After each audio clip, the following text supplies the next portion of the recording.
Hello, my name is Shalen Sehgal and I'm from Crises Control. Crisis Control today offers organisations, public and private, around the world a communication tool that helps them reliably communicate with their people. Richard Barnes is the former statutory Deputy Mayor of London, Chair of London Resilience Forum and the Chair of the 7/7 Review Committee.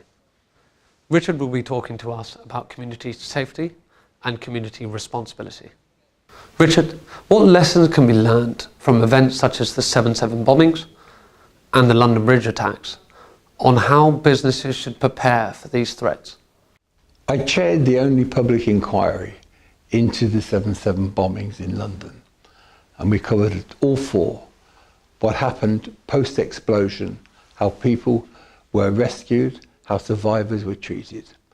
And the biggest lesson of all was communications.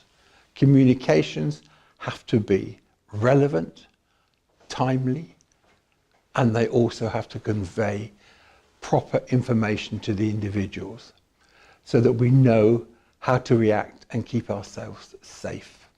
I can give you a classic example. The Commissioner for Police said at 10:30 in the morning at his press conference that go in, stay in, tune in. He meant stay where you are, put on the radio, the television and learn what's happening. That message was never corrected until about 7 o'clock at night.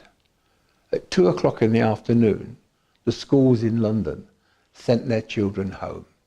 So parents were getting a phone call that their children had been sent home and they had stayed in the office.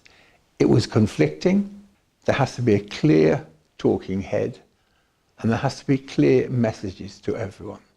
As far as businesses are concerned, that really came home on the London Bridge and the Borough Market attacks, where people were going out from the pubs and the restaurants in curiosity and putting themselves into danger.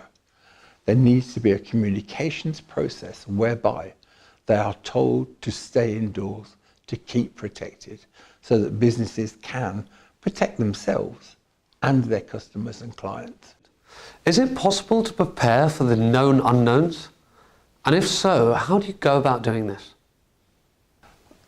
That glorious phrase, the known unknowns, implies that we will never be surprised, because the unknowns are when they are going to happen and what it's going to be.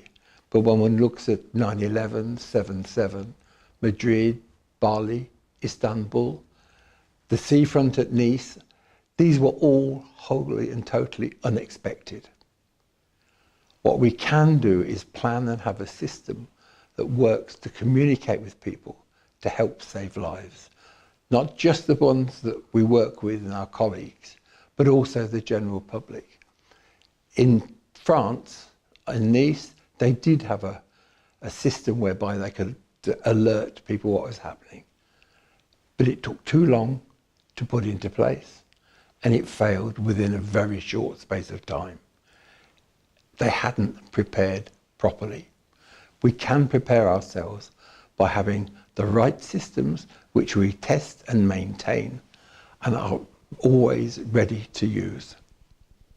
Richard, in your experience, what channels do people use to communicate during a crisis? We live in a world of mass communication. You've only got to go down the street to see the number of people that are carrying a phone in one hand, either receiving messages or sending messages.